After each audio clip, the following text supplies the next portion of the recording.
আজকে আমরা মার্চেন্ডাইজিংয়ের সবচেয়ে বেসিক যে ইন্টারভিউ কোয়েশ্চেন ল্যাব ডিপ কী, স্ট্রাইক অফ কী এবং ইয়ান সাবমিট কী, এই বিষয়গুলো নিয়ে আলোচনা করব।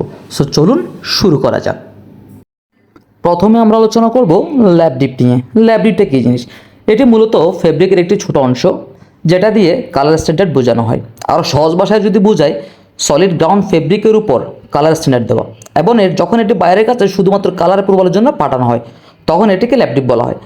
সাপ্লাই আপনাকে কয়েকটা অপশন করে এ বি সি ইত্যাদি সেটা পাঠাবে, এবং অনুরূপভাবে আপনিও সাবমিশন বানানোর সময় কয়েকটা অপশন দিয়ে পাঠাবেন, এতে করে বাইরে কালার পিক করতে সুবিধা হয়। এখন আমরা আলোচনা করব স্ট্রাইক অফ নিয়ে। স্ট্রাইক অফটা কী জিনিস?